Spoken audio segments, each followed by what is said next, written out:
I am Claire, 33 years old, and I used to think the man I married was my protector. I was rushing to work one morning and accidentally grabbed my husband's phone instead of my own.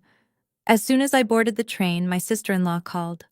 Before I could even say hello, she started screaming about a $150,000 wire transfer and reminding my husband to keep me distracted so I would not check my company bank accounts. Then she mentioned that someone named Monica needed private preschool tuition paid by Friday. I did not scream or cry. I simply tapped record on my Apple Watch.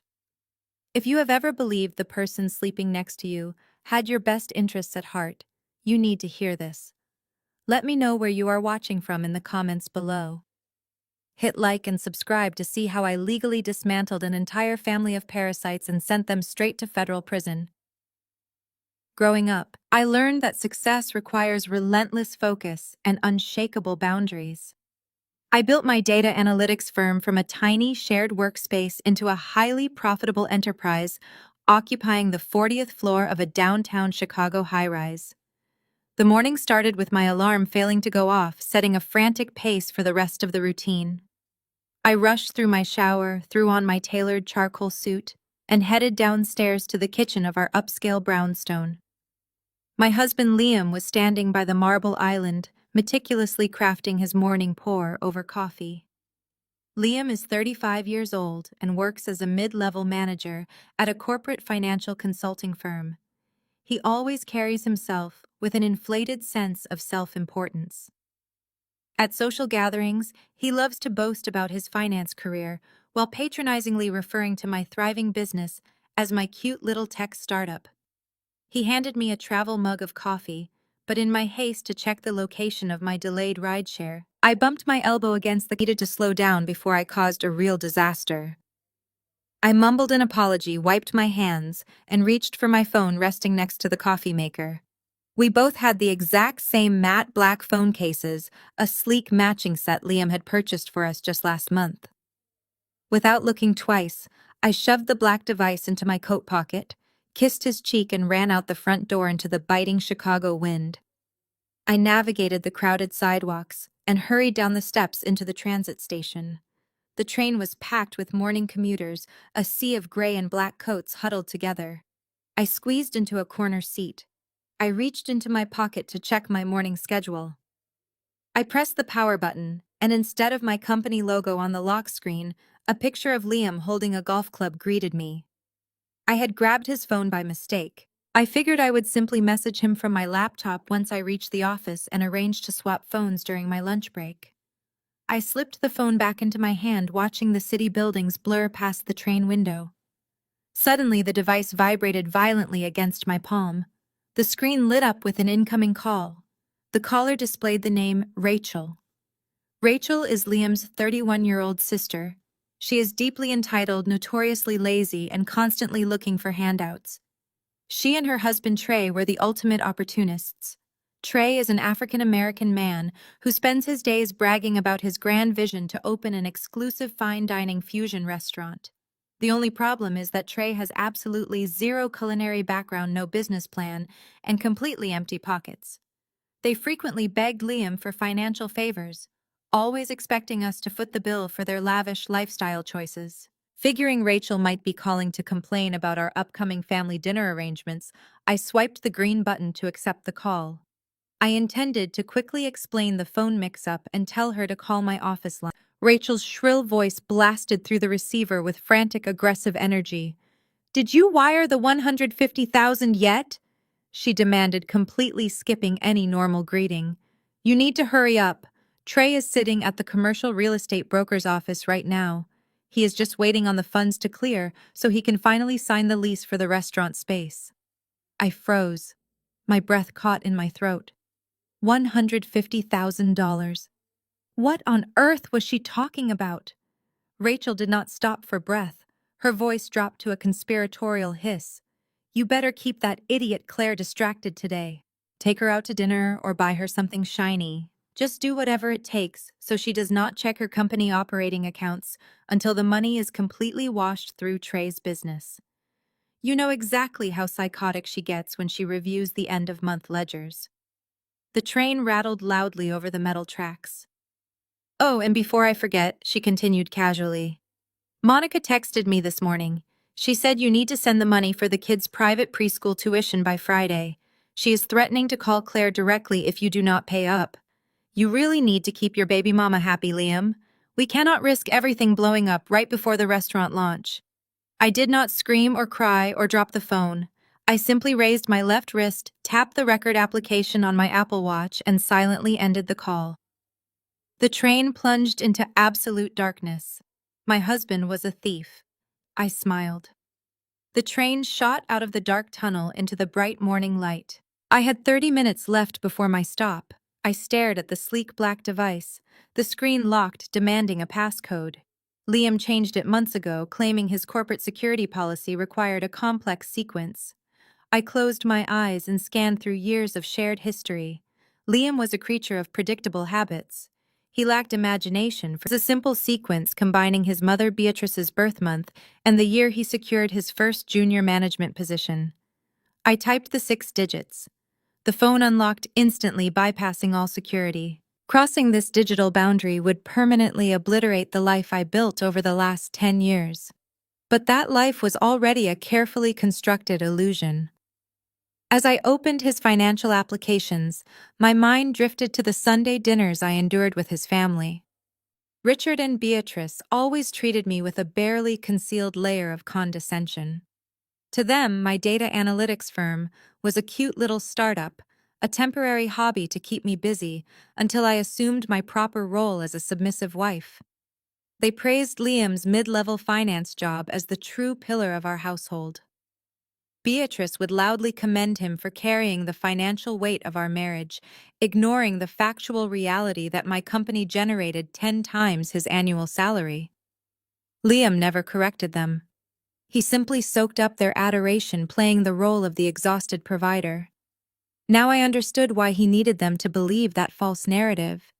He was using my wealth to build an empire of lies. I scrolled past the text threads and tapped directly on his photo gallery app. The main grid was perfectly curated for public consumption. There were pictures of our recent anniversary dinner, photos of his weekend golf outings, and endless snapshots of his overpriced sports car. It was the flawless digital footprint of a loyal husband. But I knew how to look deeper. I navigated to the album settings and located the hidden folder icon. It required the passcode one more time. I entered the digits and the folder opened to reveal hundreds of concealed images. I stared at the screen, my heart beating with a slow, controlled rhythm. The most recent uploaded photos dot an expensive indoor playground facility, complete with customized banners and catered food. I swiped through the high-resolution images, taking in the smiling faces of the invited guests. There was Rachel, laughing loudly and holding a wrapped gift box. Standing next to her was her husband, Trey. As an African-American man who constantly boasted about his sophisticated palate and imminent culinary empire, Trey looked completely in his element, holding a massive slice of gourmet cake and toasting the camera. Trey did not even know how to sear a basic steak, yet he strutted around the expensive party, acting like a hospitality mogul. I swiped to the next photo. The breath left my lungs. Standing proudly by a mountain of expensive presents were my in-laws, Richard and Beatrice. Beatrice was glowing with an unrestrained joy I had never once seen her direct toward me. She was warmly hugging a young, attractive woman with long, dark hair. This had to be Monica. The exact woman who desperately needed my money to urgently pay for private preschool tuition. The woman who was threatening to expose the secret I was holding in the palm of my hand. I continued swiping, my finger moving methodically across the glass. I found numerous group shots, intimate candid moments, and heavily posed family portraits. They were all celebrating together. Rachel, Trey, Richard, Beatrice, Liam, and Monica. They looked exactly like a perfect happy family. They were smiling brightly, sharing inside jokes, and reveling in a luxurious life funded entirely by my grueling 80-hour work weeks and corporate success. They had sat at my dining table, drank my expensive wine, and slept in my guest rooms, all while harboring this massive betrayal. Then I landed on the final picture stored in the album. It was a sharp close-up shot of the birthday boy, directly into the camera lens with absolute confidence. I zoomed in tightly on the child's small face. The physical resemblance was undeniable, an absolute biological certainty. He had Liam's exact strong jawline, the same distinct slope of his nose, and those familiar piercing eyes. The eyes I had looked into every night before falling asleep. The eyes of a man who had sworn absolute loyalty and promised a beautiful future. The boy was exactly 3 years old. That meant Liam had started this affair during the exact same period my company was navigating its toughest early expansion phase. While I was pulling endless all-nighters at the downtown office to secure our shared financial future, he was busy creating a totally secondary family behind my back. The train's automated voice announced my destination stop. I locked the phone screen and slipped the device back into my coat pocket. The absolute reality of the situation washed over me with crystal clear precision. The entire family knew all about the ongoing affair. They had welcomed his mistress with wide open arms. They had joyfully embraced his illegitimate child. Worst of all, they had happily conspired together to use my hard-earned money to fully fund this secret existence. They truly thought I was just a blind, obedient cash cow. They thought they could easily siphon away my wealth to finance Trey's fake restaurant and Monica's luxury lifestyle. I stood up slowly, smoothing the minor wrinkles from my dark charcoal suit. They had severely underestimated the woman they were actively stealing from. I stepped off the elevator onto the 40th floor marble, reflecting the morning sunlight pouring through the floor-to-ceiling windows. The reception area was already buzzing with my early morning staff, but I walked past them with a sharp nod projecting the image of a highly focused executive preparing for another aggressive fiscal quarter. I entered my corner office, blinds plunging the expansive room into artificial twilight. I walked over to my custom glass desk and opened my secure laptop. I pulled Liam's black phone from my coat pocket and connected it to my machine using a specialized data transfer cable I always kept stored in my bottom desk drawer. As the chief executive officer of a prominent data analytics firm, extracting hidden information was not just my daily profession, it was my absolute specialty.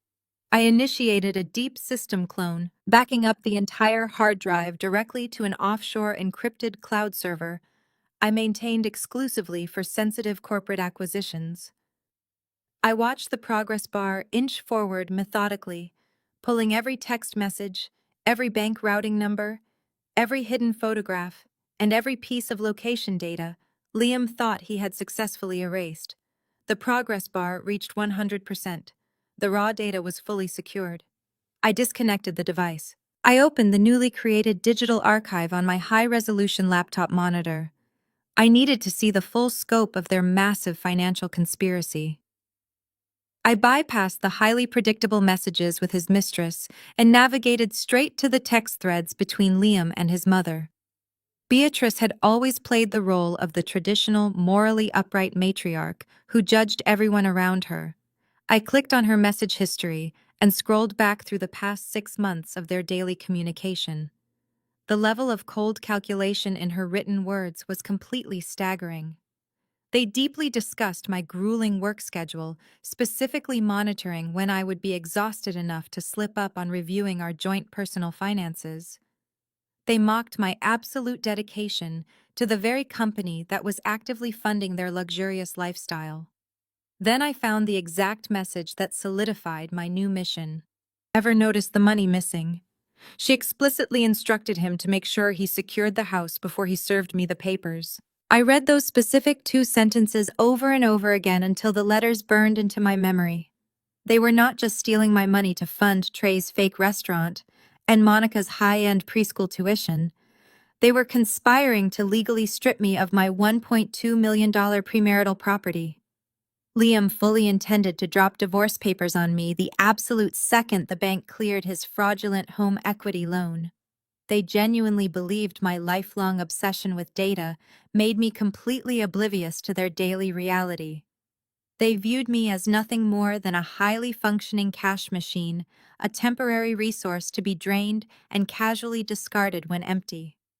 I felt a profound, permanent shift deep in my chest. the last remaining trace of the loving, dedicated wife completely evaporated, replaced instantly by the ruthless corporate strategist who had decimated rival companies to build a massive business empire. I would not confront him with tearful accusations or demand an apology. I would not engage in a screaming match about his pathetic infidelity. I would completely and utterly bury him. I pulled a microfiber cloth from my desk and meticulously wiped Liam's phone screen clean, erasing any physical trace of my fingerprints. I packed my leather briefcase with deliberate, perfectly measured movements. I opened my lower desk drawer and pulled out an untraceable burner phone I only used for testing internal security protocols. I ordered a premium rideshare back to our brownstone, ensuring the cash transaction would never appear on our joint credit card statements. I walked back out through my bustling office, instructing my executive assistant to hold all my calls for the remainder of the morning because I had a sudden personal matter to aggressively manage. I watched the towering Chicago skyline roll by the darkly tinted windows of the black sport utility vehicle. Every towering building, every busy street corner, every passing pedestrian seemed significantly sharper and clearer.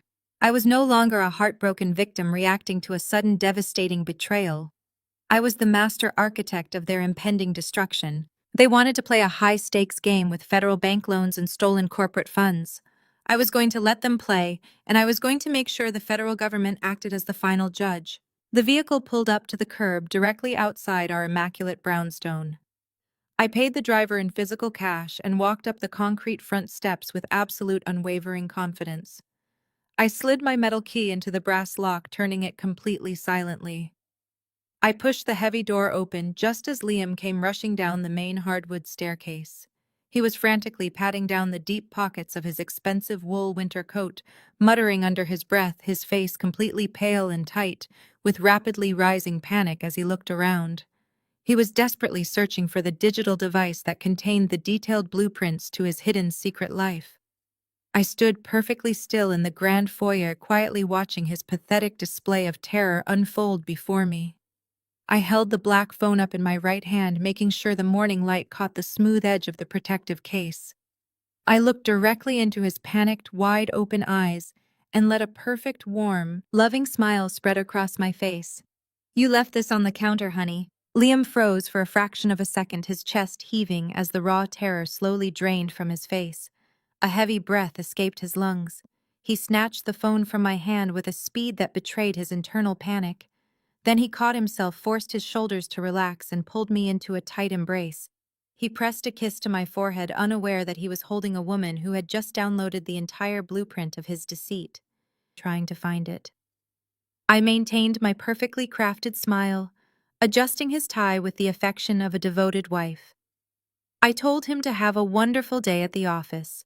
He walked out the door believing his secret world was completely secure. 3 days later, that same nauseating charade continued at an exclusive Chicago steakhouse. Liam insisted we treat his family to a weekend dinner to celebrate Trey securing the commercial lease for his new business venture. I knew exactly where the funds for that lease originated, but I played my part flawlessly. The restaurant was a dimly lit sanctuary of dark mahogany, expensive leather booths, and crystal chandeliers. We were seated at a large round table right in the center of the main dining room. I sat quietly sipping my sparkling water and observed the parasites gathered around me. Richard and Beatrice sat across from us, exuding an unearned sense of superiority. Rachel sat next to Trey, dripping in designer jewelry she could not afford on her own salary. Beatrice leaned over her menu, her eyes scanning my tailored navy blue blazer with disdain. She let out a soft, theatrical sigh designed to capture the attention of the entire table. She announced loudly that women running companies just lose their feminine touch. She shook her head and declared to the group that they should all thank God Liam is the real provider of our household. The sheer audacity of her statement hung in the air. This woman was actively orchestrating the theft of my money, yet she still felt entitled to diminish my accomplishments. Liam simply chuckled, patting my hand condescendingly, and told his mother I was doing my best. I did not argue. I did not defend my wardrobe or my massive corporate income. I just let a serene smile touch my lips and took a slow sip of my Cabernet. Let them enjoy their fantasy a little while longer. Trey immediately redirected the of a self-made millionaire. Without consulting anyone else, Trey ordered the colossal dry-aged tomahawk ribeye steak. He then demanded a specific $300 bottle of imported red wine. He tossed the menu onto the table and leaned back, spreading his arms wide. He proclaimed his new fine dining fusion restaurant would completely revolutionize the city.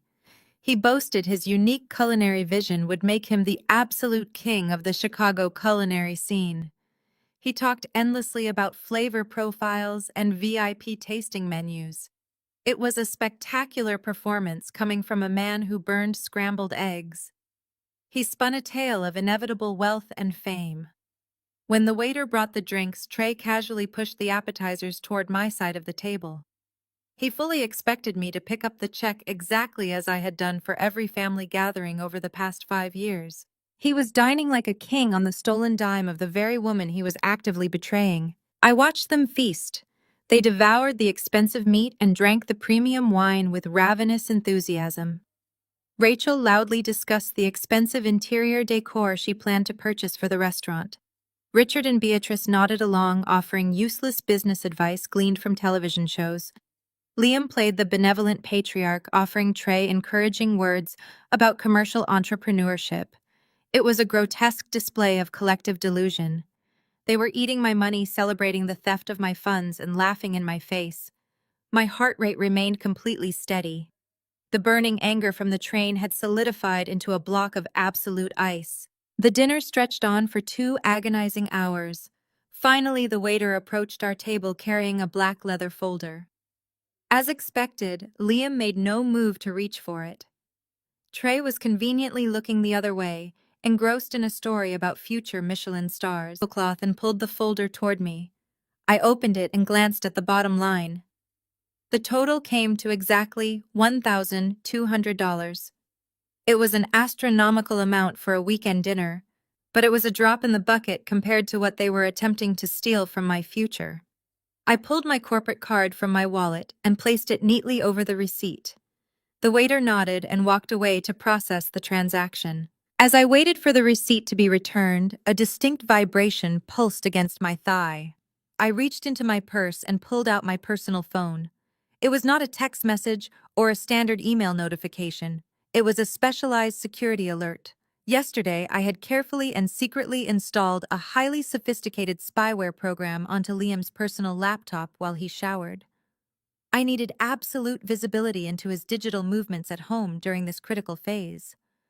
The flashing alert indicated that a new document had just been downloaded onto his hard drive. I tapped the notification, entering my security key to view the intercepted data logs. The file name appeared in stark white letters against the dark background of the tracking application. He had just successfully downloaded a PDF document titled Second Mortgage Application. I stared at the harsh glowing text on my screen for a long moment. The trap was rapidly closing. The drive back from the steakhouse was a masterclass in psychological endurance. Liam held my hand in the back of the luxury sedan, his thumb tracing soothing circles over my knuckles, while his mind undoubtedly calculated the exact timeline of my financial ruin. I played the exhausted executive perfectly. I rested my head against the cool leather seat, claiming the heavy dinner and the expensive wine had finally caught up with my demanding work schedule. We entered our brownstone, and within 45 minutes, the steady, rhythmic sound of Liam breathing heavily filled our master bedroom. I slipped out from under the dashboard. The intercepted file was waiting for me in the secured digital vault. I opened the document titled Second Mortgage Application. The sheer audacity of the paperwork practically burned my eyes. Liam had initiated a massive equity extraction against our primary residence. But this was not just any shared property. This brownstone was my exclusive premarital asset, a $1.2 million estate I had purchased entirely with my own corporate dividends 3 years before Liam ever placed a ring on my finger. He had no legal claim to the deed. Yet there, on the second page of the digital document, was a meticulously forged signature. My signature. He had flawlessly replicated my handwriting to illegally add his name to the property title, and apply for a massive $500,000 cash-out refinance. He was attempting to pull $500,000 of hard liquid cash straight from the walls of the home I built. My eyes scanned the incredibly detailed loan disbursement instructions. He was not just stealing the funds. He had a highly specific calculated distribution strategy already established with the lending institution. I traced the routing numbers attached to the designated receiving accounts. The first wire transfer totaling $250,000 was scheduled to hit an escrow account managed by a premium real estate brokerage specializing in.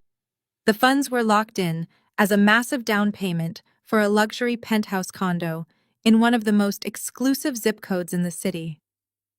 The primary listed resident for this new luxury property was Monica. He was using the equity from my home to buy his mistress and his illegitimate 3-year-old son a spectacular sky-high fortress. The remaining $250,000 was explicitly routed to a newly formed commercial bank account. The registered business entity was named King's Culinary Group. This was Trey's absolute fantasy of a restaurant. Liam was systematically draining every ounce of my personal wealth to simultaneously finance his brother-in-law's fake hospitality empire. I leaned back in my ergonomic desk chair, the cold leather pressing against my spine. A bizarre sense of absolute clarity washed over me. I dug deeper into the hidden financial ledgers I had cloned from his phone. I needed to see his complete exit strategy. If he successfully pulled $500,000 in fraudulent equity, he would not stick around to wait for the inevitable bank audits. I opened a folder containing his recent credit card statements. A massive outgoing payment caught my immediate attention. It was a $40,000 wire transfer labeled simply as legal retainer. I copied the payee routing information and ran it through the State Bar Association registry. The account belonged to a notorious family for executing hostile asset seizures and leaving spouses completely destitute. The entire puzzle snapped together with terrifying perfection. Liam had mapped out my complete destruction down to the very last hour. He planned to forge the mortgage documents, wait for the $500,000 loan to clear, wire the cash directly to Monica and Trey, and then immediately serve me with aggressive divorce papers before the bank ever realized the signatures were fake. By the time the federal lending institutions caught the fraud, the money would be completely untraceable, shifted through offshore corporate accounts, and I would be left fighting a massive legal battle just to keep the roof over my head. He was going to strip me down to nothing, leaving me financially ruined and publicly humiliated while he walked away with his golden child and the absolute admiration of his parasitic family. He truly believed I would just roll over and accept total defeat. He assumed the shock of the affair and the sudden financial collapse would leave me completely paralyzed. In his mind, I was just a naive workaholic who would blindly sign away my entire life out of sheer panic and emotional devastation. I stared at the glowing screen, my hands resting perfectly still on the glass desk. The sheer magnitude of his betrayal was no longer just hurtful. It was insulting to my intelligence. He genuinely thought a woman who built a multi-million-dollar data empire could be dismantled by a mid-level financial consultant wielding a forged loan document. He thought he was playing chess, but he did not even realize he was already a pawn on my board. Every move he made from this point forward would only secure his permanent place in a federal prison cell. A sudden sharp sound shattered the absolute silence of the room. The brass handle of my office door slowly turned. The heavy oak minimized the financial applications, leaving only a blank spreadsheet open on the monitor. The door swung open, casting a long, distorted motion. I swiped away the secure desktop environment and brought my dummy spreadsheet to the forefront of the glowing monitor. I turned my head slowly, letting a soft, apologetic smile touch my lips. "Just finalizing some tax reports," I whispered, keeping my voice gentle and perfectly pitched to match the quiet atmosphere of the late-night house. "You know how aggressive the board gets right before the end of the fiscal quarter. I just wanted to get ahead of the revenue projections before my morning meetings." Liam leaned against the wooden door frame, rubbing the back of his neck. He let out a dramatic, sympathetic sigh, playing the role of the deeply concerned partner to absolute perfection. He walked up behind my chair, placing his heavy hands on my shoulders and kneading the tense muscles there. "You work way too hard, Claire," he murmured, kissing the top of my head. "The company will survive if you get a full 8 hours of sleep. Come back to bed. You are going to burn yourself out at this rate." The sheer hypocrisy of his words made my stomach churn. He was actively standing over my shoulder, pretending to care about my physical well-being, while simultaneously orchestrating a plot to steal $500,000 and leave me homeless. I closed the laptop with a soft click, stood up, and leaned into his chest.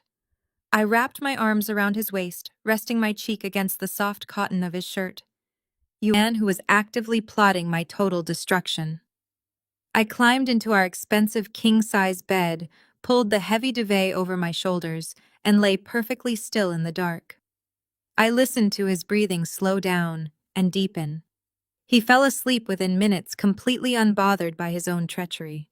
I stayed awake until dawn, my mind racing with legal statutes, federal fraud definitions, and the exact timeline of my counterattack. The next morning unfolded like a carefully choreographed stage play. I walked into the kitchen wearing a crisp white blouse and a tailored black skirt, projecting the image of a woman entirely consumed by corporate responsibilities. Liam was already dressed in his sharp gray suit. He was standing by the espresso machine humming a cheerful tune. He turned around as I entered, a bright, overly enthusiastic smile plastered across his face. "Morning beautiful," he said, handing me a steaming mug of perfectly brewed coffee. He had even added the exact splash of oat milk I preferred. It was a terrifyingly good performance. Before I could even take my first sip, he casually reached onto the marble kitchen island and picked up a thick stack of printed documents. He tapped the edges against the counter to align them, executing a practiced, nonchalant shrug. "Hey, my accountant needs you to sign these tax disclosures for our joint filings," he said, his tone light and breezy. "Just standard routine stuff. We need to get them expedited before the weekend, so we do not face any late penalties. I tabbed all the signature lines for you to make it quick." He handed the stack of papers to me, along with a heavy silver pen. He leaned against the counter, crossing his arms and taking a slow sip of his own coffee. He was trying so desperately to look relaxed, but I could see the tiny pulse beating rapidly at the base of his throat. His knuckles were white from gripping his mug too tightly. This was his 0 hour. I counter and took the documents. I let out an exasperated sigh, playing the annoyed, overworked executive who hated dealing with domestic paperwork. "Can this not wait until tonight?" I asked, flipping casually to the second page. "I have a massive conference call in 45 minutes. Liam chuckled nervously, shifting his weight from his left foot to his right. "Come on, Claire, it will take 2 seconds. You know how annoying the accounting department gets. Just initial where the yellow sticky notes are." I nodded, looking down at the crisp white pages. I began flipping through the stack slowly, methodically. The first 3 pages were entirely legitimate. They were standard tax documents, federal disclosure forms, and basic joint filing agreements. It was the perfect boring camouflage. But I knew exactly what to look for. I turned to page 6. My eyes scanned the dense legal jargon, hidden beneath a generic-looking cover sheet. My heart turned to absolute ice. There it was, buried right in the middle of the stack. A sweeping, comprehensive power of attorney document. If I signed it, I would be legally granting him total unrestricted control over my personal assets, my business holdings, and my bank accounts. I kept my facial expression completely blank, portraying utter boredom as I flipped to page 8. The audacity of this man was breathtaking. Sitting right behind the power of attorney was the signature page for the massive home equity loan application. It was the final authorization required by the bank to pull $500,000 in cash directly out of the equity of my premarital brownstone. The exact funds he planned to wire to Trey's fake restaurant and Monica's luxury real estate broker. He was standing 2 feet away from me, casually drinking his coffee, waiting for me to legally hand him the weapon he would use to execute me. He thought my corporate exhaustion would blind me to the fine print. He thought I was just a rich, gullible, marked by a bright yellow sticky note. "Just right there at the bottom," he said, his voice cracking ever so slightly. "And then one more initial on the previous page." I gripped the heavy silver pen in my right hand. The weight of the metal felt grounding. I did not rush. I let the silence in the kitchen stretch out for 5 agonizing seconds. I wanted him to sweat. I wanted him to feel the excruciating tension of the moment. I slowly lifted my head and looked Liam dead in the eye. His smile wavered slightly, a microscopic flash of sheer terror passing behind his dark pupils. He was holding his breath, waiting to see if his entire house of cards was about to collapse. I held his gaze with a look of absolute unwavering affection. Then I pressed the ink to the paper. I did not sign my actual name. To the untrained eye, the looping cursive across the bottom of the home equity loan and the power of attorney document looked exactly like my standard corporate signature. But it was a meticulously crafted fake. 4 years ago, when my company was finalizing a highly sensitive merger, my corporate security team brought in a former federal forensic handwriting expert. He taught me how to create a duress signature, a highly specific, distinctively altered version of my handwriting, designed exclusively for fraudulent contracts or forced agreements. I altered the sharp angle of the capital C, disconnected the fluid loop of the lowercase l, and completely changed the pressure mapping on the final lettering. Any certified forensic document examiner would take one glance under high magnification and instantly declare it a forgery. It is legally provable as a fraudulent signature in any federal court in the United States. I initialed the yellow sticky notes and signed the final page with this exact, heavily flawed script. I handed the thick stack of papers back to Liam. He took the document page to verify the dark blue ink. A massive, visible wave of relief washed over his entire body. The tight lines of anxiety around his mouth instantly vanished. He beamed at me, leaning in to kiss my cheek with profound enthusiasm. He told me I was the best, and that he would drop these off with the accountant before his morning stand-up meeting. He grabbed his Italian leather briefcase and practically sprinted out the front door, eager to finalize his grand theft. He was acting like a man who had just won the lottery, completely oblivious to the fact that he had just handed me the rope to hang him with. I walked to the kitchen sink, poured the remaining coffee down the drain, and went upstairs to change into my sharpest suit. I had a very different kind of meeting to attend. I bypassed my corporate headquarters and drove straight into the heart of downtown Chicago. I pulled into the underground parking garage of a sleek, modern glass high-rise located in the financial district. I took the private elevator up to the 60th floor, stepping into the austere, minimalist reception area of the city's most ruthless financial law firm. I was not there for a standard divorce consultation. I was there to see Diana.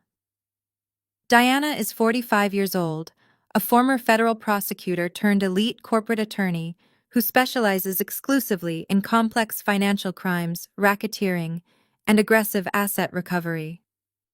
She spent a decade putting white-collar criminals behind bars for the Department of Justice before moving to the private sector.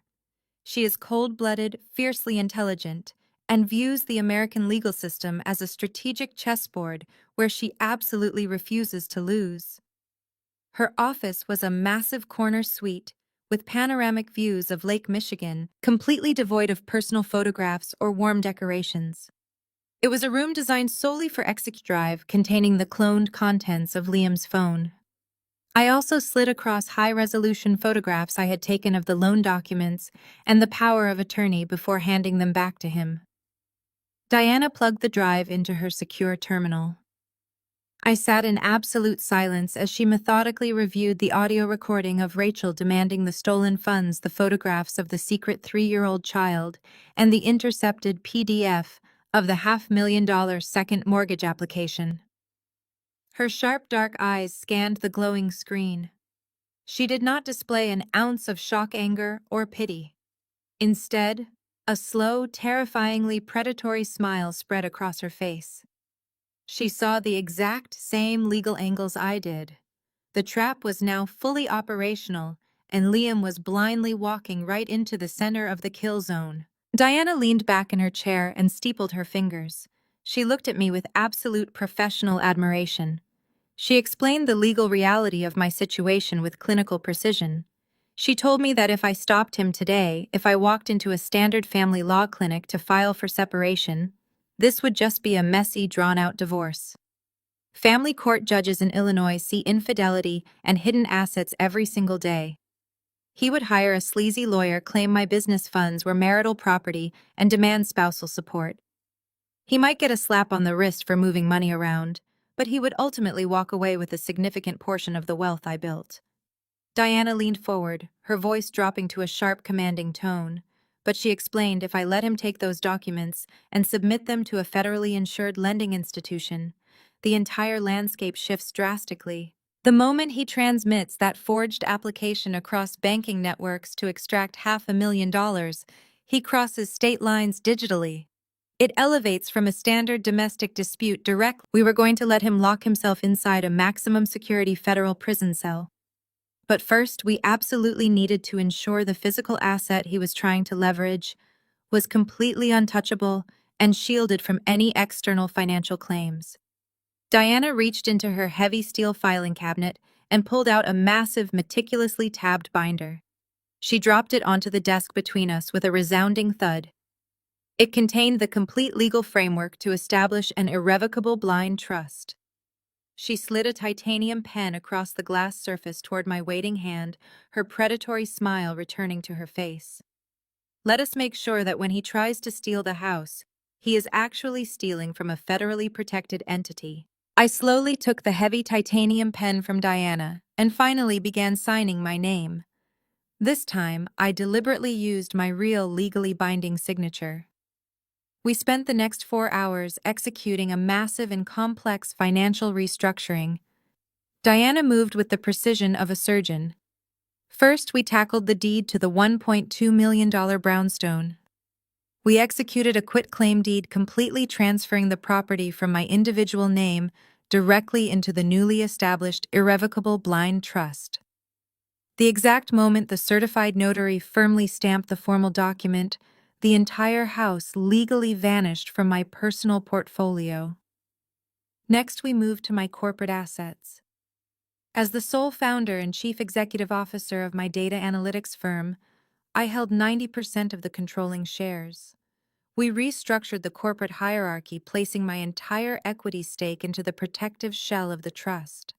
We then systematically and ruthlessly targeted my liquid capital. Every high-yield savings account, every mutual fund, and every private investment portfolio was aggressively liquidated and routed into, meaning I officially relinquished all direct control over my own wealth. By 2 o'clock in the afternoon, the transformation was totally complete. On paper, I was completely destitute. I owned absolutely nothing. I was just an employee collecting a modest salary. If Liam tried to sue me for alimony, or claim half of my assets in a divorce settlement, his sleazy lawyer would find empty bank accounts and 0 property deeds. He was preparing to steal from a woman who, financially speaking, simply did not exist anymore. I thanked Diana, packed the copies of the trust documents into my leather briefcase, and headed back to my downtown corporate office. The real show was about to begin. I sat at my glass desk and opened my secure administrative banking portal. I had given Liam limited access to a secondary corporate operating account years ago so he could manage minor household expenses without bothering my accounting team. He had kept his activity minimal and completely unsuspicious until now. I kept the banking dashboard open on my secondary monitor while I reviewed data models on my primary screen. I knew he was going to make his move today. Rachel had explicitly demanded the funds on the morning train ride, and Liam was terrified of disappointing his demanding sister and his impatient mistress. At precisely 3:14 in the afternoon, a bright red notification banner flashed across the top right corner of my screen. A new outbound wire transfer had been successfully initiated. I clicked on the alert to view the detailed transaction logs. The fully authorized user was officially listed as Liam. The total transfer amount was exactly $150,000. The designated receiving account belonged to King's Culinary Group, the fraudulent limited liability company, registered entirely to my brother-in-law Trey. I watched the status indicator shift. He had crossed the line from a cheating, deceitful husband into a literal corporate embezzler. He had just stolen federal funds across state lines to finance a fake fine dining fusion restaurant for a man who possessed absolutely zero culinary skills. My chest swelled with a dark, triumphant energy. He took the bait perfectly. Any normal business owner would immediately panic, freeze the accounts, and call their spouse screaming about the missing money. I did the exact opposite. I picked up my office phone and dialed the direct emergency line for my corporate banking liaison. I identified myself using my secure merchant codes and informed the bank representative that I had just detected a massive unauthorized wire transfer originating from a compromised access point. I explicitly instructed the bank not to reverse the transaction or alert the recipient. Instead, I formally requested that they flag the compromised operating account as a designated honeypot for an ongoing internal fraud investigation. The bank immediately locked down the account architecture, placing specialized tracking tags on the outgoing routing numbers. But I was not finished. My next call was to the regional office of the Internal Revenue Service Criminal Investigation Division. Using the legal framework Diana had prepared for me earlier that morning, I filed an official corporate fraud report. I provided the federal agents with the exact routing numbers, the receiving business entity details, and my strong suspicion of aggressive money laundering. I explained that an unauthorized user was actively moving stolen corporate capital into a newly formed hospitality business. The federal agents took the report with extreme seriousness. Liam and Trey were no longer just moving stolen cash. They were officially in possession of flagged federal funds, and the government was now fully operational. I picked up my personal phone and opened Instagram. I did not have to scroll very far. Trey had just posted a brand new video to his public story. I tapped the active comment section at the bottom of the glowing screen. I watched my brother-in-law celebrate his stolen victory. The video showed Trey standing inside a massive empty commercial space with exposed brick walls and high industrial ceilings. He was wearing a ridiculously expensive suit, clearly purchased with my money. He shook a bottle of premium champagne and popped the cork, letting the expensive alcohol spray all over the concrete floor. He yelled into the camera about making his wild dreams reality and becoming the ultimate king of the Chicago restaurant scene. Rachel was cheering loudly in the background. I stared at his arrogant, joyful face. He had absolutely no idea that the federal government was already watching him. My fingers flew across the digital keyboard with absolute precision. I typed my message. "So proud of you, Trey. Big things coming." I pressed send and placed my phone down on the heavy glass desk. The digital snare was perfectly set for my husband and his arrogant brother-in-law. They were currently celebrating a monumental victory, completely oblivious to the federal tracking tags attached to every single dollar they spent. Now I needed to focus on the final piece of this pathetic puzzle. I needed Monica. The bank fraud and wire fraud charges would easily destroy Liam and Trey forever. However, I wanted to ensure the mistress who knowingly participated in the theft of my premarital assets faced absolute ruin alongside them in a federal courtroom. I required direct evidence of her active complicity in this scheme. If I could fully prove she knew the funds were illegally extracted from my personal weapon, a former intelligence officer known for absolute discretion and ruthless efficiency. I handed him untraceable cash and a single photograph of Monica extracted from Liam's hidden digital vault. I gave Gavin one strict directive. I needed her daily routine mapped out to the exact minute every single day. Within 48 hours, Gavin delivered a highly comprehensive digital dossier directly to my encrypted email. He tracked her movements with terrifying precision. Every Tuesday and Thursday morning, she dropped the 3-year-old boy off at an elite private preschool. Immediately after the drop-off, she spent exactly 2 hours browsing an incredibly exclusive baby boutique in the wealthy Gold Coast neighborhood. She always followed her shopping with a prolonged visit to the artisanal cafe right next door. She lived a life of total leisure while I worked grueling 80-hour weeks.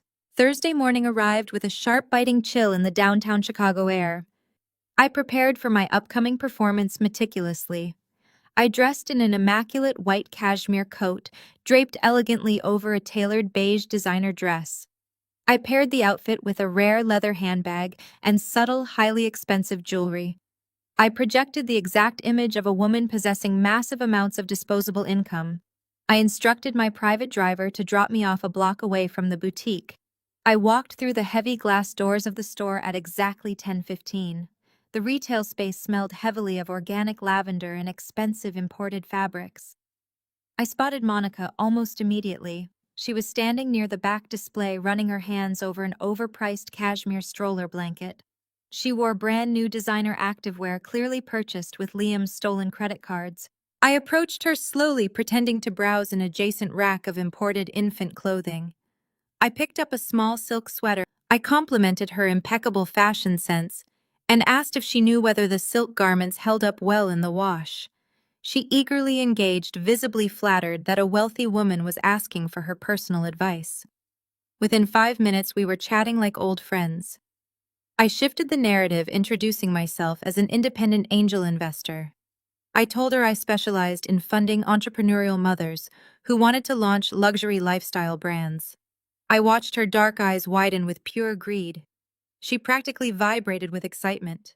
She immediately started talking about her lifelong dream of designing a high-end children's clothing line. She practically begged me to join her for coffee next door to discuss her brilliant business concepts.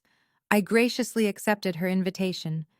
We walked into the bustling cafe and secured a quiet, isolated table in the far corner. I ordered a simple black espresso.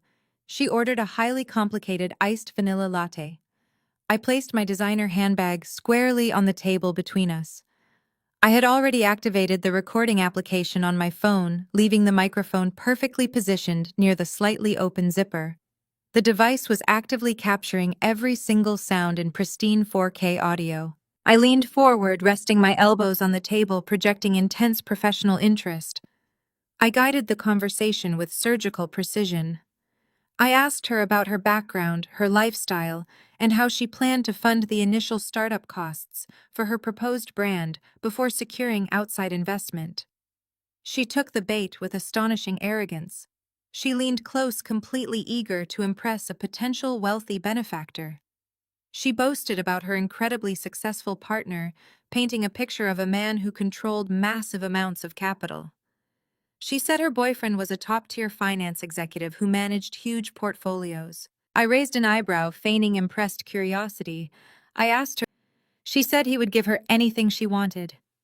She leaned even closer across the small table, her voice dripping with smug superiority. She told me she did not need to worry about startup capital because a massive influx of cash was already on the way. She looked me right in the eyes and delivered the exact confession I needed. He is divorcing his workaholic wife, Monica boasted, proudly stirring her iced latte with her green plastic straw. He is taking equity out of her oversized mansion to buy me a penthouse next month. He says she is completely clueless about money, so she will not even notice the cash is gone until the ink on the divorce papers is already dry. I kept my expression perfectly composed. The recording app inside my bag captured every single syllable of her malicious confession. She had just admitted to possessing advanced knowledge of a federal bank fraud scheme. She knew the funds were stolen, and she eagerly anticipated the illegal proceeds. I looked at her perfectly styled hair and naive smile. Wow, she must be really stupid to let him do that to her, I replied with a smile. Monica laughed, tossing her dark hair. She agreed with my assessment of the clueless wife. We finished our coffees, and I promised to review her fictional business plan once drafted. I stood up, retrieved my handbag holding the damning recording, and walked into the brisk Chicago air. The final piece of the federal indictment was now safely in my possession. 3 days later, I was standing in the foyer of my brownstone sorting the afternoon mail. Among the usual corporate magazines and utility bills was a massive envelope made of midnight black cardstock. The calligraphy on the front was stamped in gold foil. I broke the wax seal and pulled out the invitation. It was a formal, wildly pretentious announcement for the grand opening of King's Culinary Group. Trey and Rachel were officially launching their wedding menu, a red carpet arrival, and premium champagne toasts. I stared at the expensive cardstock, calculating exactly how much of my stolen corporate capital they had wasted on a boutique printing company. My personal phone vibrated in my pocket. The caller identification displayed Richard and Beatrice. I accepted the call and held the phone to my ear, bracing myself for another round of their insufferable entitlement. Claire Beatrice barked through the speaker, bypassing any polite greeting. We just received the final guest list for Trey and Rachel's grand opening. I noticed you and Liam are seated at the primary VIP table. Yes, I replied evenly. I just opened the invitation. Good, Beatrice continued, her tone sharp and demanding. Richard and I called to discuss your financial contribution. Since Trey is family, we expect you to write a $50,000 check as a grand opening gift. I stood perfectly still, letting the sheer absurdity of her demand wash over me. I asked her to repeat the amount. $50,000, Richard chimed in from the background, clearly listening on speakerphone. It is standard for family to provide a financial blessing for a new commercial enterprise. Beatrice let out a condescending sigh. Honestly, Claire, it is the absolute least you can do. Considering how much Liam supports your little data hobby, you owe this family some actual gratitude. Liam works his fingers to the bone in the finance sector to keep a roof over your head. It is time you finally contribute something meaningful to his sister's future. They were demanding I hand over $50,000 in clean cash to supplement the $150,000 their son had already embezzled from my company. The level of delusional arrogance was almost cinematic. I kept my voice incredibly calm. I am afraid that will not be possible, Beatrice. My capital is completely tied up in corporate restructuring right now. I will... You selfish, ungrateful girl, she hissed. I am calling Liam right now. She slammed the phone down. I walked into the kitchen, poured myself a glass of sparkling water, and waited. The fallout took exactly 4 hours to arrive. The front door burst open at 6 o'clock in the evening. Liam stormed into the house, slamming the heavy oak door so hard the framed mirrors in the hallway rattled. He marched directly into the kitchen. His face was flushed red with absolute fury. His tie was loosened and his briefcase hit the marble island with a violent thud. He pointed a shaking finger directly at my face. "What is wrong with you?" he screamed, his voice echoing off the high ceilings.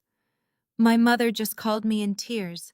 She said you disrespected her and flat out refused to help Trey and Rachel with their opening."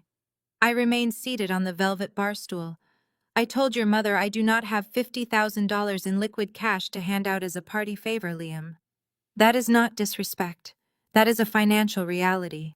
Liam slammed his hands down on the countertop, leaning over the marble to intimidate me. "You are completely unbelievable," he yelled, launching into a textbook gaslighting routine. "You make everything about you and your stupid spreadsheets. You are entirely selfish, Claire. You have no concept of loyalty. Family always comes first.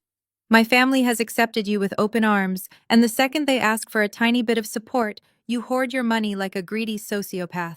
I watched the vein bulging in his neck. He was putting on the performance of a lifetime, desperately trying to manipulate me into guilt. He needed that $50,000 because his offshore money laundering scheme was running into friction, and Trey was burning through the stolen cash faster than anticipated. "I am not writing the check," I stated, coldly refusing to break eye contact. Liam threw his hands in the air, letting out a loud, dramatic backing away from the island. "I cannot even look at you right now.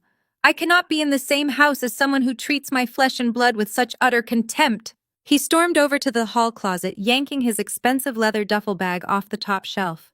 He shoved a fresh suit, a clean shirt, and his shaving kit into the bag. He zipped it shut with violent aggression. "I am going to sleep at the office tonight," he announced, his voice dripping with venom.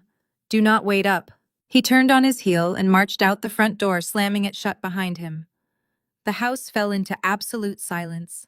I sat alone in the kitchen, completely unfazed by his theatrical exit. I opened my secure laptop and pulled up the GPS tracking software I had installed on his phone. A bright green dot blinked on the digital map of Chicago. I watched the green dot move rapidly away from our neighborhood. It did not head toward the financial district where his corporate office was located.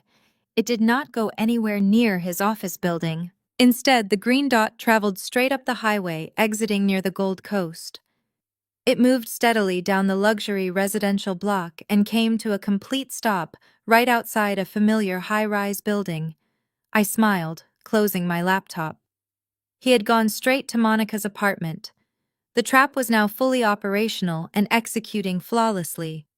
This was exactly what Diana and I had planned. Perfect. The following 48 hours moved with the lethal precision of a ticking time bomb. I did not confront Liam about his night at Monica's apartment. Instead, I drove straight back to the financial district the very next morning. Diana sat behind her massive steel desk, but this time she was not alone. Two men in sharp, unassuming gray suits sat in the leather chairs opposite her. They introduced themselves firmly as special agents from the Federal Bureau of Investigation and the Internal Revenue Service. Criminal escalated into a massive federal operation. Diana handed me a thick, redacted file. The agents confirmed that my flagged honeypot account had successfully triggered every single federal alarm in their system. The funds had bounced from my corporate operating account across state lines through a flagged routing server before finally landing in Trey's commercial business account. That constituted textbook wire fraud and aggressive money laundering. But the federal agents were even more interested in the second piece of the puzzle, the $500,000 home equity loan. Liam had officially submitted the forged documents to the National Bank. By legally submitting that forged document to a federally insured institution, Liam had committed federal bank fraud. The agents informed me that the funds were scheduled to disperse on Friday morning, exactly 24 hours before Trey's grand restaurant opening. They had enough concrete evidence to secure a grand jury indictment and execute immediate arrest warrants. Diana looked at me with a cold, predatory gleam in her eyes. She confirmed that the federal agents would be attending the restaurant launch in person to execute the warrants. The house of cards was about to violently collapse on top of them. I returned to my brownstone that afternoon, mentally preparing myself for the final act of this exhausting charade. The front door unlocked, and Liam walked in, looking deliberately disheveled. He was playing the role of the exhausted, misunderstood husband to absolute perfection. He acted as though he had spent a miserable night tossing and turning on a rigid office sofa rather than sleeping in the luxurious bed of his mistress. He walked slowly into the kitchen, where I was pouring a glass of sparkling water. He let out a long, heavy sigh, engineered to elicit immediate sympathy. He approached me with a pathetic hangdog expression, wrapping his arms around my waist and resting his chin on. I have just been under a massive amount of pressure at work. You know how hard I push myself to provide for this family. Sometimes the stress just boils over, and I take it out on the person I love the most. I know Trey and Rachel ask for a lot, and I was wrong to yell at you for setting boundaries. Can you please forgive me? I turned around in his arms and rested my hands gently on his chest. I looked up at him with wide, apologetic eyes, playing the submissive, deeply remorseful wife he desperately needed me to be. I told him I understood completely and that I was sorry for being so stubborn about the money. I stroked his ego with surgical precision, telling him how much I appreciated his hard work and how lucky I was to have a husband who cared so deeply about his family. Liam soaked up the validation like a dying man drinking water. A smug, triumphant smile briefly flashed across his face before he masked it with renewed affection. He kissed my forehead and stepped back casually, adjusting his shirt cuffs. By the way, he added, keeping his tone incredibly light and breezy. My bank finally approved some new financial restructuring I have been working on for our portfolio. We are about to see a massive influx of liquidity. Once the dust settles in a few weeks, I want to take you on a romantic vacation. Just the two of us, maybe a month in Italy or the south of France. We deserve a break from all this chaos. The sheer audacity of his lie was almost poetic. He was talking about the $500,000 fraudulent mortgage clearing. He was using the promise of a lavish European vacation to keep me completely docile while he prepared to serve me with aggressive divorce papers and leave me entirely bankrupt. I smiled warmly, telling him that a trip to Italy sounded like an absolute dream. He kissed me one last time before heading upstairs to shower off the scent of his mistress. With Liam successfully drove my car to the magnificent mile, navigating the bustling sidewalks until I reached the most exclusive designer boutique in the city. I bypassed the racks of conservative business suits and neutral evening wear. I was not attending this event as a corporate executive or an obedient spouse. I was attending as an executioner. I walked directly to the formal wear section and pulled a stunning floor-length silk dress from the display. It was not a subtle color. It was a deep, striking, unapologetic blood red. I stepped into the private fitting room and zipped the dress up. The garment hugged my frame perfectly, radiating absolute power and total control. It was a dress specifically designed to command the entire room, a stunning dress that demanded absolute attention and offered zero apologies. I purchased the expensive garment in physical cash to ensure absolute secrecy and carried the heavy black garment bag all the way back to my waiting vehicle. I hung the beautiful red dress carefully in my private closet, running my fingers over the smooth silk one last time. It was the perfect outfit for a slaughter. The evening of the grand opening arrived, bringing an electric current that crackled in the air of our brownstone. I stood perfectly still in front of my vanity mirror, studying my reflection with the cold detachment of a general. The blood-red silk dress draped flawlessly across my frame. It was a garment woven from pure defiance, catching the ambient light with every subtle movement. I held a tube of deep crimson lipstick, tracing the sharp outline of my lips with absolute surgical precision. There was no room for error tonight, not a single smudged edge. My appearance had to project an impenetrable armor of absolute control. Down the hallway, the heavy footsteps of my husband echoed. Liam paced his watch every 10 seconds. He was vibrating with adrenaline and unearned pride. He felt invincible today. The fraudulent $500,000 home equity loan had officially cleared the banking systems that very morning, completely validating his disastrous delusion of supreme intelligence. In his mind, he had successfully conquered the world. He had secured the luxury penthouse for his hidden mistress, financed his brother-in-law's fake culinary empire, and outsmarted his wealthy wife. He thought he was walking into a coronation. He had no idea he was marching to his execution. Claire, we are going to hit heavy downtown traffic if we do not leave in exactly 4 minutes, Liam yelled from the top of the staircase, his voice tight with nervous energy. Trey wants us there early for the exclusive VIP red carpet photos. You know how important this is for my family's legacy. Hurry up. I ignored his frantic demands and turned to the sleek marble vanity top. Resting right next to my jewelry box was a thick, heavy manila envelope. This envelope was the ultimate culmination of my grueling 80-hour work weeks and my relentless forensic investigation. I opened the metal clasp and reviewed the destructive contents one final time to ensure absolute perfection. First was a stack of glossy photographs extracted directly from his hidden digital vault. The images vividly depicted the secret 3-year-old birthday party. Liam, his mistress, Monica, Rachel, Trey, Richard, and Beatrice, all smiling radiantly around a child who shared my husband's exact genetic facial structure. Second was a highly detailed financial routing document officially certified by my corporate banking liaison and the Internal Revenue Service Criminal Investigation Division. The spreadsheets clearly tracked the exact flow of the stolen $150,000 from my flagged honeypot account, direct fraud, and aggressive money laundering. Finally, tucked neatly at the back of the envelope was the certified forensic signature analysis report provided by my independent handwriting expert. The document legally proved that the signature on the massive home equity loan application was a deliberate, heavily flawed forgery, elevating Liam's deceit to federal bank fraud. These papers were the heavy artillery required to level their house of cards. I sealed the clasp and slid the thick envelope directly into my oversized, structured black leather designer clutch.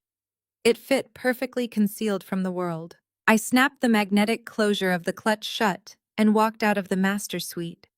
As I gracefully descended the grand staircase, Liam stood waiting in the foyer. He looked up, and for a brief second his breath actually caught in his throat. The striking blood-red silk dress commanded his absolute attention. His eyes widened, completely captivated by the sheer visual power I was projecting. "Wow," he murmured, a smug, arrogant grin slowly spreading across his face as he offered his arm. "You look absolutely incredible, Claire. I am so glad you finally decided to dress up and make a real effort for my family tonight. They are going to be thrilled to see you supporting Trey's massive success." I placed my hand on his tuxedo sleeve, maintaining a perfectly composed, icy smile. "I would not miss this night for anything in the world, Liam.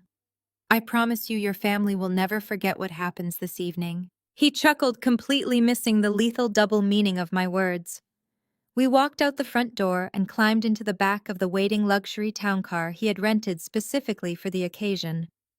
The drive toward the trendy commercial district was agonizingly tense, though Liam remained entirely oblivious to the atmosphere. He spent the 30-minute commute bragging loudly about Trey's incredible entrepreneurial vision and endlessly about the imported ingredients, the exclusive guest list, and the brilliant financial strategy that made it all possible. I simply nodded along, staring out the tinted window at the passing city lights, my hand resting firmly over the leather clutch in my lap. The town car finally turned onto the bustling commercial avenue and slowed to a smooth halt. We pulled up directly in front of King's Culinary Group. The venue was blindingly bright, completely bathed in the glow of massive temporary spotlights. A plush red carpet stretched across the pristine sidewalk, surrounded by heavy velvet ropes and aggressive private security guards. The valet immediately rushed forward to open my door, offering a polite bow as I stepped out into the crisp evening air. Through the towering floor-to-ceiling glass windows of the restaurant, I could see the massive scale of their fraudulent celebration. Over 100 prominent guests were packed inside the luxurious space. Local social media influencers were posing for flash photography near the custom-branded entry wall. Wealthy corporate investors milled about, sipping premium champagne from crystal flutes. And right in the center of the room, holding court like absolute royalty, stood Rachel, Trey, Richard, and Beatrice. They were laughing loudly, soaking up the unearned admiration. The stage was set. Liam guided me through the heavy glass doors of King's Culinary Group. The moment we stepped inside, the sheer scale of their financial recklessness washed over me. The interior was a cavernous monument to stolen wealth. Crystal chandeliers cast a warm glow over imported marble floors. Waiters in crisp white uniforms circulated through the dense crowd, carrying silver trays loaded with caviar and pouring premium champagne into tall flutes. The air was thick with expensive cologne and the loud chatter of a politician. He wore a custom velvet dinner jacket that easily cost $5,000. Holding a glass of bourbon, he entertained a group of wealthy local investors. I walked close enough to catch fragments of his arrogant performance. He was loudly boasting about his relentless work ethic, claiming this restaurant was the ultimate result of his grueling self-made journey. He entirely omitted the fact that his culinary empire was built on federal wire fraud. Standing nearby was Rachel, looking like a walking advertisement for stolen credit cards. She wore a heavily beaded designer gown, but it was the jewelry that caught my attention. She was dripping in newly purchased diamonds. A glittering tennis necklace rested against her collarbone, and massive diamond drop earrings swung every time she tossed her head back to laugh. She looked incredibly smug, basking in a luxury lifestyle she had not earned a single penny to secure. Before I could process the sickening display of my embezzled funds, my in-laws descended upon us. Beatrice and Richard pushed through the crowd, their faces flushed with absolute triumph. Beatrice wore an ostentatious silver pantsuit, clutching her champagne like a scepter. Richard looked equally pompous in a black tuxedo. They immediately grabbed Liam by the shoulders, pulling him into a theatrical embrace. They acted as though he had just conquered a foreign nation. Beatrice turned her attention to a group of wealthy couples standing right behind them. These were their elite country club friends, people they desperately wanted to impress. Beatrice grabbed my arm, her manicured nails digging into my silk sleeve, and pulled me forward. She gestured vaguely in my direction with her flute. She introduced me as Liam's wife, letting out a short, dismissive laugh before adding that I just do some computer stuff from home.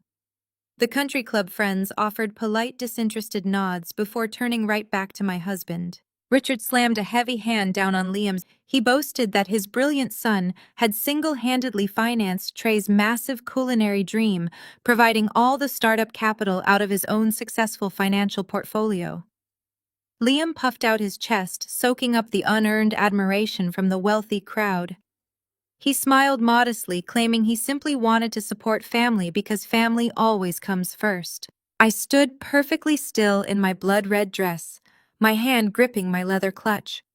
I simply smiled and took a slow, measured sip of my sparkling water.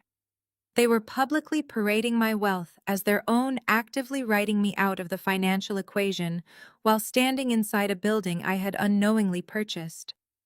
The level of disrespect was absolutely staggering, but I refused to let my calm facade crack.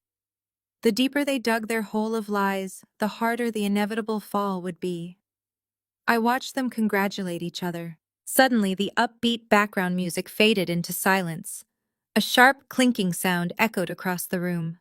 Trey was standing on the raised stage near the back of the dining area, tapping a spoon against his crystal champagne flute. The crowd immediately quieted down, turning their attention toward the stage. The grand opening speeches were about to begin. Liam grabbed my hand and pulled me toward the front row, ensuring we had the best possible view of the impending performance. Trey gripped the microphone, looking over the sea of faces. He paused, taking a deep breath to feign emotion. He began his speech by talking about his difficult journey, painting himself as an underdog who overcame massive obstacles to build this restaurant. Then his voice cracked on cue. He looked directly down at our table and pointed a shaking finger at Liam.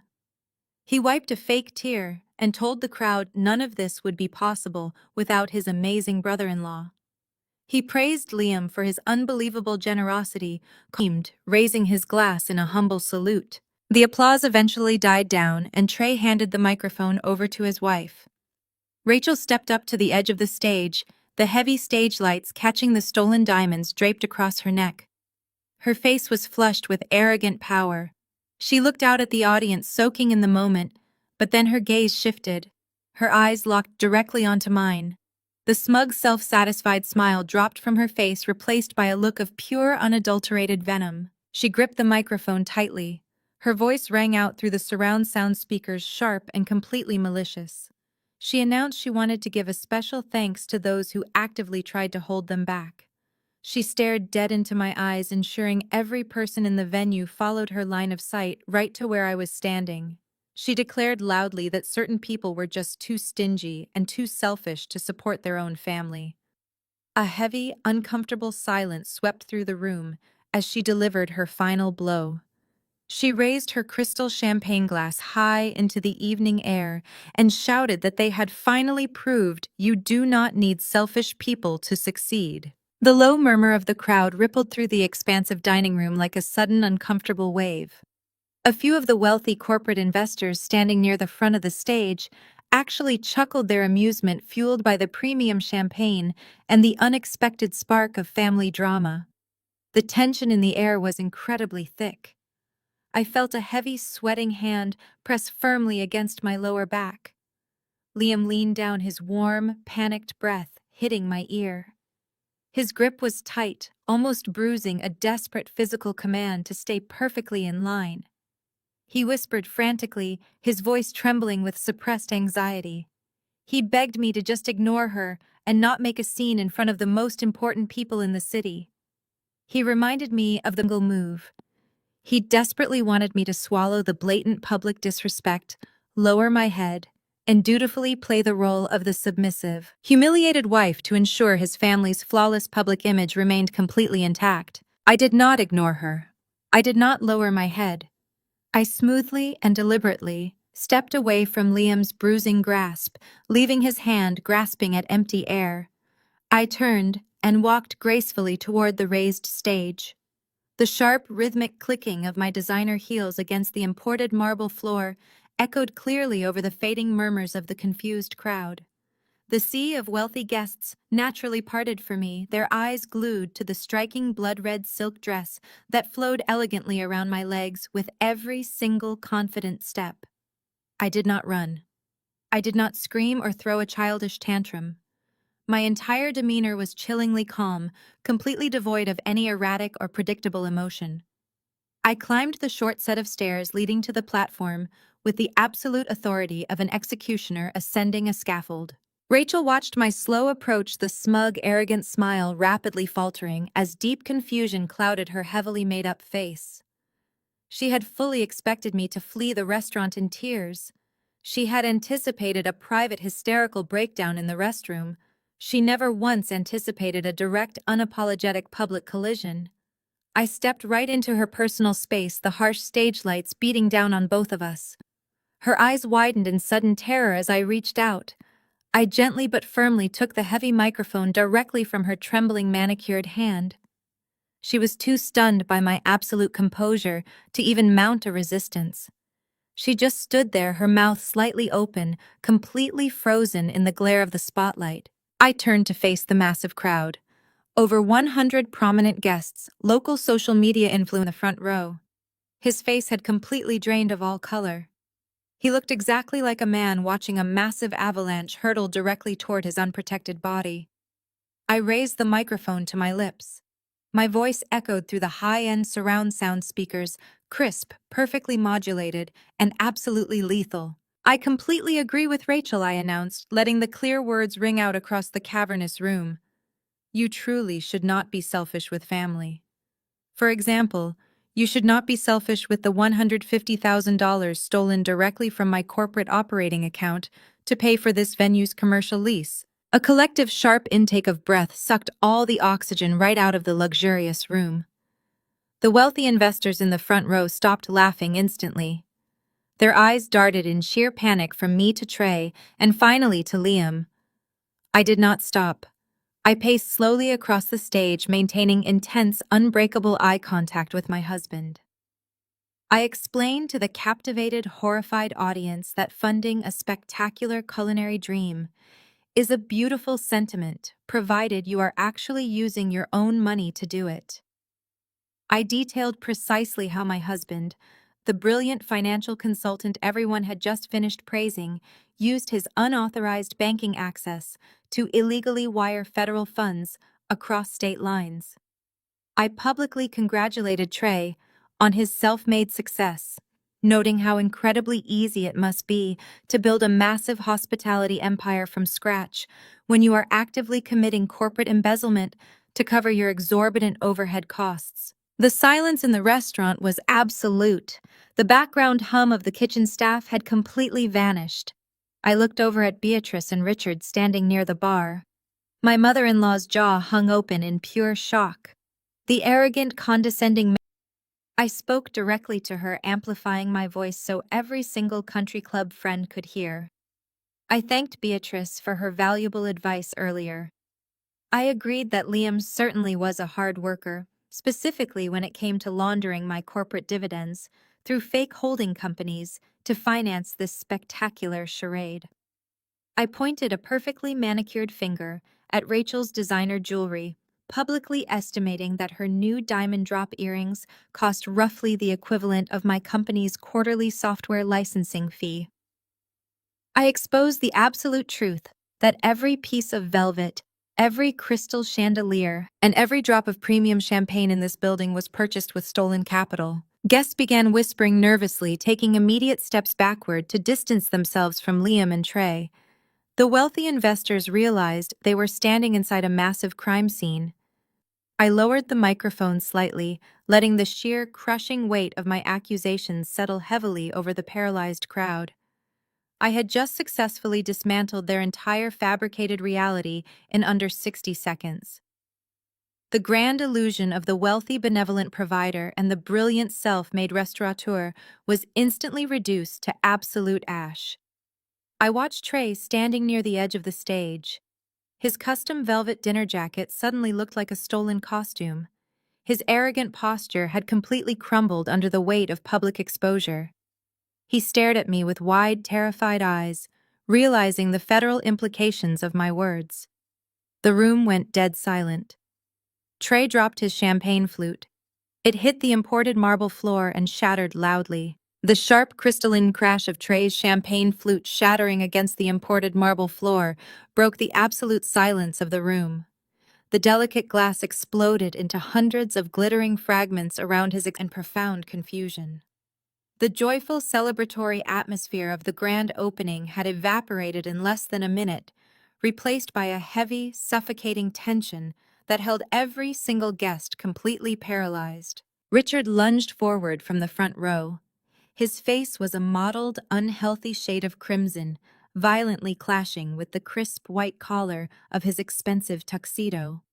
He pointed a trembling, furious finger directly at my face, the veins in his neck bulging with unchecked, frantic rage. "Are you insane?" he bellowed, his voice cracking loudly as it echoed through the cavernous dining hall. "Get off the stage right now! You are embarrassing us!" I looked down at my father-in-law with a gaze so entirely devoid of warmth, it could have frozen the champagne resting in the nearby crystal flutes. I did not raise my voice to match his frantic hysteria. I did not flinch or step back.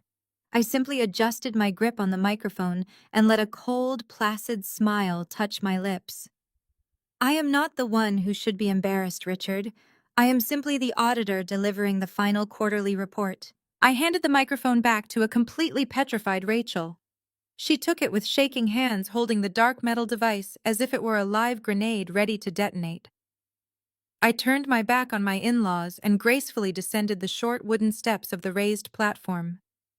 The sea of prominent local influencers, wealthy venture capitalists, and elite country club members physically recoiled as I approached. They parted like a wave, granting me an entirely unobstructed path through the center of the room. I walked with deliberate, measured steps across the dining floor, the blood-red silk of my designer dress trailing fiercely behind me. I bypassed the panicked waitstaff and headed straight for the elevated audio-visual control station situated in the far corner of the restaurant, as I purposefully invaded his workspace. I did not ask for his permission. I reached into my oversized leather clutch and pulled out my personal phone. I located the primary auxiliary input cable resting on the professional mixing board. The DJ wisely stepped back, raising his hands in a silent gesture of total surrender. I plugged my device directly into the venue's high-end projection and surround sound system. Across the dining room, Liam suddenly realized exactly what I was about to do. The smug, arrogant facade he had maintained all evening completely collapsed. He shoved his way past a group of stunned corporate sponsors desperately trying to close the distance between us. He screamed my name, his voice thick with raw, unadulterated panic, but the dense crowd of horrified guests inadvertently blocked his path. I tapped the screen of my phone. A massive 10-foot projection instantly illuminated the pristine white wall directly behind the main dining area.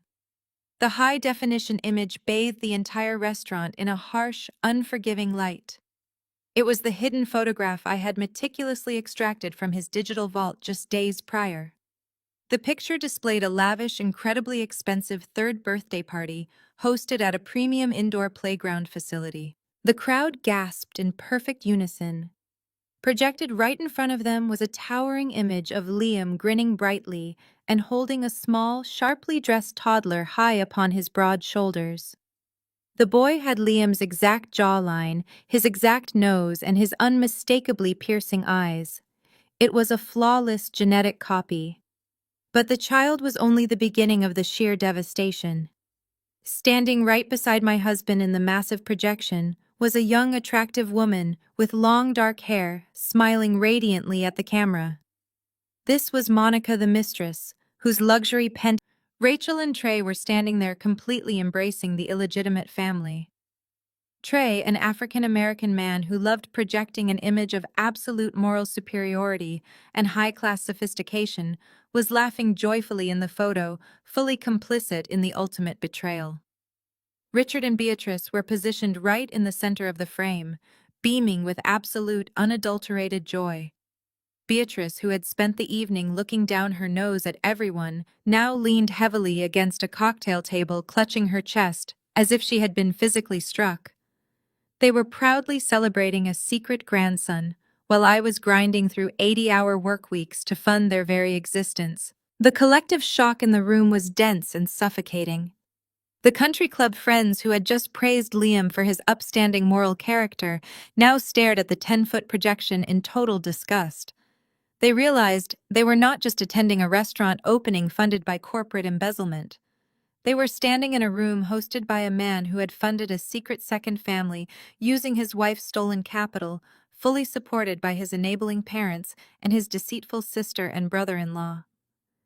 The entire fabricated illusion of their wealthy, morally superior family was burned to the ground in a single undeniable photograph. Liam finally broke through the wall of guests. He lunged toward the DJ booth, his tuxedo jacket riding up his arms, his face twisted in absolute desperation. He yelled at the audiovisual technician to cut the power, demanding someone pull the plug on the massive projector. The private security guards, realizing the rapidly escalating hostility of the situation, immediately stepped in front of my husband. They pressed their strong hands against his chest, physically restraining him from reaching the control board. He thrashed against their tight grip, screaming that the photos were completely fabricated. But I was not finished. A photograph only proved eyes locked directly on Liam as he struggled against the security personnel. Next, I navigated seamlessly to the pristine audio file I had recorded on the morning train ride. I adjusted the main volume slider on the mixing board, pushing it to maximum capacity. I hit play. The heavy bass of the venue's surround sound system crackled for a split second before Rachel's shrill, frantic voice echoed through every single speaker in the building. The audio was crystal clear, completely drowning out Liam's desperate protests. Rachel's voice echoed through the restaurant's surround sound. "Did you wire the $150,000 yet? You better keep that idiot Claire distracted, so she does not check her company accounts. Oh, and Monica says the kid needs his private preschool tuition paid by Friday." The audio file ended with a sharp digital click. The deafening silence that followed was heavy enough to crush the breath right out of the room. For 5 agonizing seconds, absolutely no one moved. The massive high-definition projection of Liam's secret second family continued to glow brightly against the back wall, bathing the horrified audience in a harsh, unforgiving light. Then, total chaos erupted. The immaculate dining room instantly transformed into a zone of absolute social carnage. The wealthy corporate investors who had previously praised my husband's non-existent business acumen began scrambling backward, physically, retreating from the blast radius of his exposed crimes. Dozens of smartphones were immediately pulled from designer pockets and beaded evening bags. The prominent social media influencers in the front row activated their cameras, their screens glowing brightly as they live-streamed the catastrophic collapse of the culinary empire. Flashes illuminated the venue, capturing every single angle of the devastating betrayal. Beatrice realized the severe reality of her social ruin. Richard hovered over her in a sheer state of panic, aggressively fanning her face, though his eyes darted frantically toward the exit doors. They were completely trapped in the humiliating nightmare they had helped construct. Trey realized his entire self-made millionaire persona was permanently destroyed. The fake culinary king recognized that his fraudulent empire was built entirely on stolen federal funds. The absolute sheer panic of impending legal ruin completely shattered his arrogant facade. Trey snapped. He let out a furious roar, screaming violent profanities that echoed sharply over the stunned crowd. He abandoned all pretense of high-class sophistication and charged across the imported marble floor, lunging directly toward the elevated audiovisual platform where I stood. He wildly swung his arms, threatening to smash the expensive mixing board and rip the projection cables straight from the wall. He never made it past the velvet ropes. 2 heavily built private security guards intercepted his aggressive charge with brutal efficiency. They tackled my furious brother-in-law right into a tall glass cocktail table. The table tipped backward, sending dozens of crystal champagne flutes and silver trays of caviar crashing violently to the floor. The sound of breaking glass and tearing fabric filled the air. Trey's custom $5,000 velvet dinner jacket ripped loudly at the shoulder seam as the guards firmly... Rachel stood a few feet away, her hands covering her mouth as she sobbed hysterically.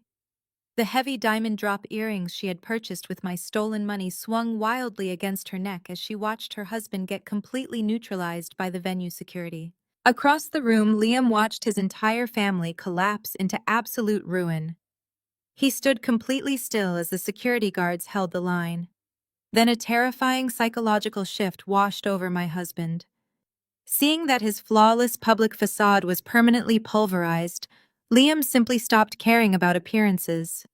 The panicked, desperate husband, desperately trying to protect his secret, vanished completely. Faces of his former colleagues. Instead of showing remorse, Liam threw his head back and let out a dark, booming laugh. It was a deeply smug, arrogant sound that sent a chill through the remaining guests. He raised his hands methodically, adjusting his silver cufflinks with an air of absolute, untouchable superiority. He looked up at the stage, his dark eyes locking onto mine with an expression of pure, unadulterated malice. He truly believed he was holding the ultimate trump card. He believed that despite this public humiliation, he had still managed to successfully execute my total financial ruin. "You think you're so smart," Liam sneered, his voice projecting your little recordings. "Let everyone hear them. It doesn't matter." He paced slowly across the floor, completely owning his villainy with a sickening sense of pride. He pointed a firm finger directly at my face, ready to deliver what he confidently assumed was the final killing blow to my entire existence. "The $500,000 loan on your house cleared this morning," Liam announced, a cruel, victorious smile spreading across his face. "The bank authorized the wire. The money is in an offshore account. It is completely untraceable. I filed for divorce at 4 p.m. today. My lawyer already submitted the paperwork to freeze everything else." The remaining guests gasped loudly at his brazen confession of financial theft. Liam fed on their shock, his ego inflating with every horrified stare. He crossed his arms over his tailored tuxedo jacket, looking up at me with absolute triumph. "You're getting nothing. You're out on the street, Claire." He stood there, bathed in the light of the massive projector, fully expecting me to shatter into a million pieces. He waited eagerly for me to drop to my knees and beg. He wanted the entire room to witness my total devastation as the reality of extreme bankruptcy finally crushed my calm demeanor. He had just proudly confessed to severe financial crimes in front of 100 witnesses, firmly believing the stolen cash would somehow shield him from any legal consequences. I looked down at the man I had married. I did not drop the microphone. I did not shed a single tear. I let the heavy, loaded silence stretch across the devastated restaurant, allowing his arrogant confession to permanently cement his fate. I looked at his deeply smug face, and a slow, terrifying smile spread across my lips. I leaned slightly toward the microphone, my voice dropping to a soft, lethal whisper that echoed clearly through the massive speakers. "Oh, Liam, did you really think I didn't know?" I watched the chin faltered for just a frame to see. The harsh glare of the projector light illuminated the official seals and the bold black lettering. I spoke clearly into the microphone, ensuring every single syllable hit him with the force of a physical blow. I told him I knew exactly how corporate finance worked, which was precisely why I hired a former federal forensic handwriting expert 4 years ago. I explained to the captivated audience that corporate executives are often trained to create a duress signature. I described how it is a distinctively altered version of their normal handwriting, designed exclusively to be used when they are being forced to sign fraudulent contracts. I looked directly into Liam's rapidly widening eyes. I informed him that I deliberately altered the angle of the capital letter in my first name and completely disconnected the fluid loop of my last name. I told him any certified document examiner would take one glance at the home equity application he submitted and instantly declare it a legally provable forgery. Liam swallowed hard. His throat bobbed visibly under his expensive silk bow tie. He took a hesitant step backward, his polished leather shoes slipping slightly on the spilled champagne covering the marble floor. He tried to stammer out a defense claiming he still secured the loan, and the money was already gone. I shook my head, the ultimate reversal with surgical precision. 2 months ago, I engaged the most ruthless financial crimes attorney in Chicago. I legally transferred the deed of that $1.2 million property into an irrevocable blind trust. I relinquished all personal ownership. On paper, I own absolutely nothing. When you forged my signature on that loan application, you were not stealing from your naive wife. You were actively attempting to leverage a federally protected asset managed by an independent fiduciary. You did not just trick a local bank, you committed federal bank fraud. The air in the restaurant grew completely stagnant. The wealthy investors in the front row began aggressively whispering to one another, instantly recognizing the severe federal mandatory minimum sentencing guidelines attached to that specific crime. Liam stared at me, his mouth opening and closing without producing a single sound. The undeniable reality of his massive legal blunder was rapidly crushing his false reality. He had willingly handed the federal government everything they needed to lock him in a cage for a decade. Trey let out a loud, frantic gasp from his position on the floor. The private security guards were still pinning his arms behind his back, but he managed to lift his head from the shattered crystal and spilled caviar. He stared at Liam with a look of pure, unadulterated terror. Trey screamed that Liam had promised the money was completely clean. Trey yelled that Liam swore the startup capital was perfectly safe to use for the commercial lease. I turned my attention away from my paralyzed husband and focused my icy gaze entirely on my arrogant brother-in-law. I adjusted my posture, standing tall and projecting absolute authority. I told Trey he should never accept financial advice from a mid-level consultant who cheats on his wife. And regarding that $150,000 you wired to Trey this morning, I continued, my voice echoing relentlessly across the grand dining room. You did not wire those funds from my corporate operating account. The second I discovered your pathetic plan, I contacted the Internal Revenue Service Criminal Investigation Division. I officially surrendered control of that specific account and flagged it as a honeypot for an ongoing internal fraud investigation. I worked directly with federal agents to monitor the transaction. Liam stumbled backward, hitting a cocktail table. His legs completely gave out. He gripped the edge of the table to keep himself from collapsing onto the floor. I delivered the second lethal hit without a single ounce of mercy. You transferred flagged federal funds across state lines, I announced.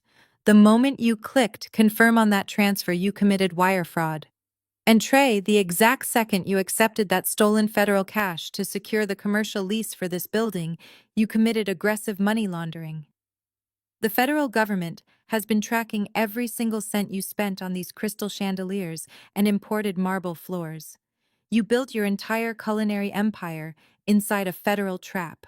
The smug, victorious smile that had defined Liam's entire existence vanished completely.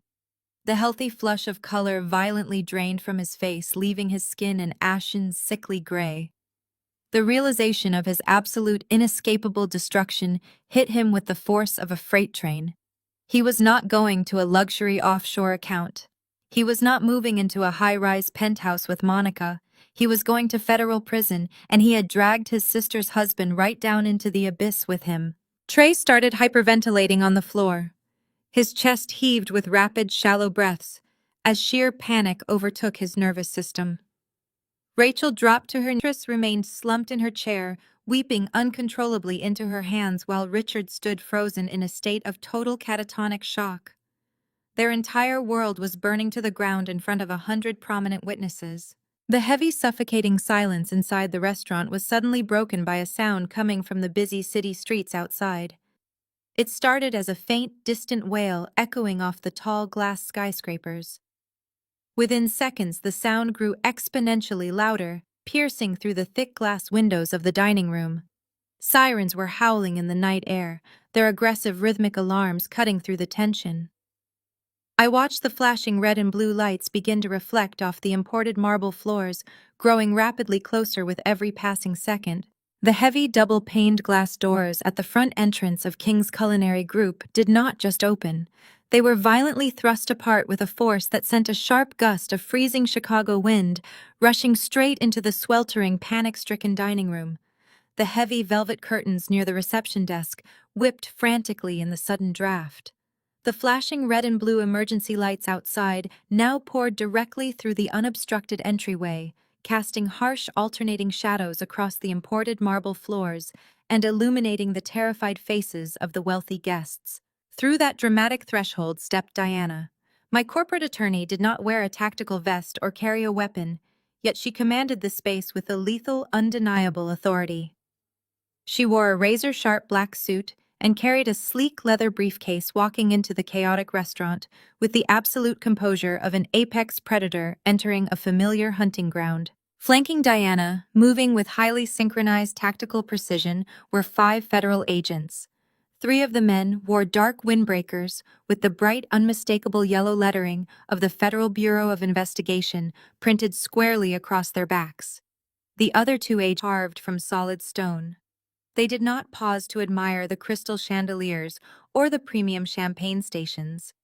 They fanned out immediately, pushing past the velvet ropes and establishing total operational control over the venue within a matter of seconds. The lead FBI agent, a tall, broad-shouldered man with a deeply authoritative presence, stepped forward. He did not need a microphone to make his voice heard over the absolute suffocating silence of the dining room. His tone was sharp, professional, and entirely devoid of any sympathy. Liam, Rachel, and Trey, the agent, announced, his booming voice echoing off the high industrial ceilings. "You are under arrest for conspiracy to commit wire fraud, bank fraud, and money laundering." The words hung in the air like a physical death sentence. The swift, metallic rasp of heavy steel handcuffs being pulled from tactical belts echoed sharply across the room. The sound broke whatever fragile, desperate illusion my husband and his family were still clinging to. The reality of federal prison had officially arrived at their lavish grand opening. The security guards who had previously pinned Trey to the floor quickly stepped away, backing into the crowd with their hands raised to signal complete compliance with the federal authorities. The moment the physical restraint was lifted, Trey did not try to run. He did not try to fight or argue his innocence. The fake culinary king completely shattered. He collapsed onto his knees, his torn custom velvet dinner jacket soaking up the spilled champagne and crushed caviar. He began sobbing hysterically, wrapping his arms around his own chest and rocking back and forth on the ruined marble floor. The arrogant bravado he had projected all evening was entirely gone, replaced by the pathetic, weeping reality of a man who knew his entire life was over. 2 federal agents marched directly toward the stage where Rachel was standing. As they aggressively grabbed her arms, to swung violently against her neck as she thrashed against the agent's tight grip. She refused to look at me or her husband. Instead, she twisted her head and began screaming frantically at her parents. She shrieked at Richard and Beatrice to do something, demanding they call a lawyer, begging them to use their money to stop the arrest. She wailed that she could not go to jail, and that she was not supposed to be humiliated like this in front of high society. The IRS agents moved straight for Liam. My husband did not fight. He did not scream or cry like his sister and brother-in-law. He stood perfectly rigid, completely paralyzed by the sheer magnitude of his defeat. He stared blankly ahead as the federal agents aggressively pulled his arms behind his tailored tuxedo jacket and snapped the cold steel handcuffs tightly around his wrists. The sharp click of the locking mechanism finalized his destruction. He was no longer a wealthy financial consultant. He was a federal inmate. Beatrice and Richard watched their 2 golden children being shackled in front of Chicago's elite society. The country club friends they had desperately tried to impress were actively recording the entire arrest on their smartphones. The absolute social and financial ruin was too much for my in-laws to process. They realized they had absolutely no power, no leverage, and no money to stop the federal government from taking their children away. In a state of sheer, unadulterated desperation, Beatrice and Richard turned their frantic eyes toward me. They scrambled across the dining room floor, completely abandoning all pretense of high-class sophistication. They threw themselves at my feet, literally falling heavily onto their knees right in front of the audio-visual stage. Beatrice reached out with trembling, manicured hands and grabbed tightly onto the fabric of my blood-red silk dress. "Claire, please," Beatrice sobbed, tears ruining her expensive makeup, and "tell them it was just a domestic dispute over business funds. We are family, Claire. We are your family. You cannot let them take Liam away." Richard grabbed the other side of my dress, his pompous demeanor completely obliterated. He wept openly, his face tilted up toward mine in absolute submission. "We will give the house back," Richard begged, his voice cracking with panic. "We will cancel the restaurant lease. We will make Trey pay back every single dollar. Just please call off your lawyer. Tell them we made a mistake. We will do anything you want." I looked down at the two pathetic figures groveling at my feet. These were the same people who had mocked my career, funded my husband's secret mistress, and gleefully celebrated the planned theft of my premarital home. They had gladly watched me work 80-hour weeks to finance their luxurious delusions, fully intending to leave me bankrupt and homeless. I did not feel a single ounce of pity. My heart was a steady rhythmic drum of absolute cold justice. I reached down and firmly grasped the expensive red silk fabric of my designer dress. With a sharp, powerful, and deliberate motion, I violently yanked the material straight out of their desperate, clinging hands. Beatrice stumbled forward, her palms slapping flat against the cold marble floor. I reached into my oversized black leather clutch one final time. I pulled out a thick, heavy manila folder that Diana had meticulously prepared for me earlier that afternoon. I held it over their heads for a brief second, letting them see the official legal seals stamped across the front cover. I opened my hand and let the heavy folder drop. It hit the floor right between Beatrice's trembling hands with a loud, definitive smack. "Here are the divorce papers and your restraining orders. Find another table. This one isn't for parasites." 6 months passed since that spectacular collapse at the restaurant. A major news outlet in Chicago was running the story on their front pages. The spectacular arrest of a prominent financial consultant and his aspiring restaurateur brother-in-law provided endless entertainment for the city. Someone inside the venue had live-streamed the entire confrontation, and the shaky smartphone footage of my in-laws, groveling on the imported marble floor, went completely viral. The elite country club friends who had previously attended their lavish dinner parties immediately severed all ties, treating Richard and Beatrice like highly contagious social pariahs. The federal justice system moved with terrifying efficiency. Diana ensured that the prosecutors had a watertight case, handing them every digital footprint, intercepted document, and recorded confession. Liam tried to hire a high-powered defense attorney, but his frozen bank accounts severely limited his legal options. Standing before a federal judge, the arrogant man who had tried to steal my home and my company was reduced to a shaking, pathetic shell of his former self. He cried openly during his sentencing hearing, begging for leniency and blaming the stress of his corporate job for his temporary lapse in judgment. The federal judge was completely unimpressed by his theatrical tears. Liam was sentenced to 7 years in a federal penitentiary without the possibility of parole. He traded his custom-tailored suits for a standard-issue prison uniform. Trey fared only slightly better. The self-proclaimed king of the Chicago culinary scene wept uncontrollably as the judge handed down his sentence. Because he knowingly accepted stolen federal funds to secure his commercial restaurant lease, he was convicted of complicity in money laundering. He received 3 years in federal lockup. His grand vision of a fine dining fusion empire ended before he could serve a single plate of auctioned off to pay restitution. Rachel managed to avoid a prison sentence, but her punishment was arguably a much slower, more agonizing destruction. She desperately claimed ignorance regarding the source of the funds, throwing her own husband and brother under the bus to save herself. The federal prosecutors let her walk, but the Internal Revenue Service was not nearly as forgiving. They slapped her with a massive, insurmountable tax lien for the stolen money that had financed her luxury shopping sprees. The government seized her bank accounts, her vehicles, and every piece of designer jewelry she possessed. The woman who had proudly stood on stage wearing stolen diamonds to insult my generosity now faced a crushing reality. Without her husband's fake wealth or her parents' financial support, Rachel was forced to enter the manual labor force. She currently works as a night shift cleaner at a budget motel on the outskirts of the city, scrubbing dirty floors and changing cheap bed linens just to survive. The ultimate ruin, however, fell squarely upon Richard and Beatrice. They refused to accept the reality of their golden children's guilt. In a desperate, delusional attempt to keep Liam and Trey out of federal prison, my former in-laws completely drained their own life savings. They hired a team of expensive defense attorneys, liquidating their retirement portfolios and taking out massive personal loans they could never possibly repay. When the guilty verdicts were handed down, Richard and Beatrice were left with absolutely nothing.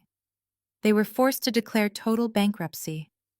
The bank foreclosed on their pristine suburban home, evicting them with only the possessions they could fit into a few cardboard boxes.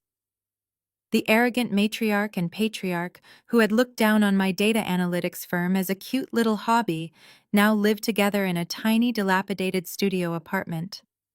They rely entirely on government assistance to purchase their weekly groceries. As for Monica, she had spent months bragging to anyone who would listen about the spectacular downtown penthouse her wealthy boyfriend was purchasing for her.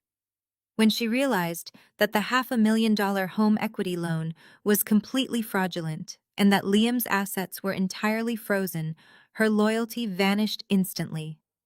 She did not attend a single one of his court hearings. She did not write him letters or offer any emotional support. The very next day, Monica packed up her 3-year-old son, abandoned her apartment, and moved completely out of state. She disappeared into the wind, searching for a new target to fund her expensive lifestyle. Liam lost his freedom, his marriage, his wealth, and his secret second family all in one single devastating sweep. I followed the legal proceedings closely through Diana, maintaining my distance from the actual courtroom drama. I spent those 6 months pouring my energy back into my company, watching my profit margins expand rapidly now that the parasitic drain on my accounts was permanently severed. I felt an incredible, profound sense of peace. On a quiet Tuesday afternoon, my executive assistant walked into my office and placed the day's mail on my glass desk. Sitting right on top of the pile was a standard white envelope bearing the distinctive return address of a federal correctional institution. It was addressed to me in Liam's familiar handwriting. I picked up the heavy envelope and sliced it open with a silver letter opener. I pulled out 3 pages of lined notebook paper covered in frantic, messy ink. I leaned back in my ergonomic chair and read the first page. It was a pathetic, rambling manifesto of guilt and desperation. He begged for my forgiveness, claiming he realized the massive magnitude of his mistakes. He wrote that he still loved me and asked if I would be willing to visit him during visiting hours, directly into my paper shredder. I watched the sharp steel blades of the shredder pull the lined notebook paper down into the machine. The loud mechanical grinding noise filled my quiet office, reducing Liam's desperate apologies and pathetic excuses into hundreds of tiny, illegible white ribbons. I did not even glance at the 3rd page before feeding it into the very same slot. I did not need to read his frantic begging or hear his hollow promises of rehabilitation. His handwritten words held absolutely no power over me anymore. He was a ghost from a past life I had successfully amputated. I emptied the shredder bin directly into the recycling container, dusted off my hands, and completely erased him from my mind forever. My life belonged entirely to me now, and I would never again allow an opportunistic manipulator to infiltrate my personal sanctuary. I took a deep breath, inhaling the quiet. It has been exactly 1 year since that spectacularly chaotic evening at the restaurant. I am standing in my brand new corporate headquarters. We outgrew the old office space months ago. I now occupy a sprawling penthouse suite on the 40th floor of a premier high-rise in the heart of the Chicago financial district. The floor-to-ceiling glass windows offer a breathtaking, unobstructed view of the sprawling city skyline and the deep blue expanse of Lake Michigan. The morning sunlight pours across my imported marble desk, illuminating a workspace entirely devoid of the toxic stress that used to define my daily existence. I take a slow sip of my dark roast coffee, looking down at the bustling streets below with a profound sense of absolute peace. The air up here is clean, sharp, and totally untainted by the parasitic leeches I left behind in the dirt. Leaving that old brownstone behind the very place where he arrogantly to a wealthy foreign investor just days after the trial concluded, using every single dollar of that liquid equity to aggressively expand my corporate infrastructure and dominate my market sector. Without Liam secretly siphoning away my capital and draining my emotional energy, my data analytics firm experienced an unprecedented explosion of growth. In just 12 months, my company has completely tripled in overall market value. We secured massive multi-year contracts with three major international logistics corporations completely dominating the regional software market. We expanded our workforce, hired top-tier executive talent away from our biggest competitors, and aggressively acquired two smaller competing startup firms. The so-called little data hobby my arrogant former mother-in-law loved to mock is now actively shaping global market trends and setting industry standards across the entire country. I am no longer just a successful founder navigating the challenging corporate ladder. I am a highly respected industry titan. My financial portfolios, still heavily protected within the impenetrable walls of my irrevocable blind trust, reflect a level of generational wealth that Liam and his greedy family could never even begin to comprehend. They foolishly traded their freedom for a cheap temporary illusion, while I quietly and methodically secured a massive permanent empire that nobody can ever take away from me. I turn away from the stunning skyline view and sit down in my ergonomic leather executive chair. Resting in the center of my desk is a thick stack of newly drafted legal documents prepared by Diana. I am not reviewing defensive strategies or asset protection plans today. I am finalizing the charter for a brand new nonprofit organization I personally founded and fully endowed, program specifically dedicated to helping women escape financial abuse. The fund provides victims with ruthless forensic accountants, elite corporate attorneys, and the emergency capital required to untangle themselves from manipulative partners who use money as a weapon of control. We help them restore their ruined credit scores, secure safe independent housing, and legally prosecute the spouses who tried to leave them destitute. I am using the exact same strategic tactics that saved my life to arm other women with the legal heavy artillery they need to completely obliterate their abusers. Every time I sign an approval grant for a new applicant, I feel a deep, resonating sense of genuine happiness. Turning my darkest betrayal into a weapon for justice has healed me completely. I cap my heavy silver pen and look out the massive window one last time, watching the tiny cars move through the distant city streets below. Society pushes a very specific, highly damaging narrative about loyalty, family, and blind forgiveness. They told me blood is thicker than water.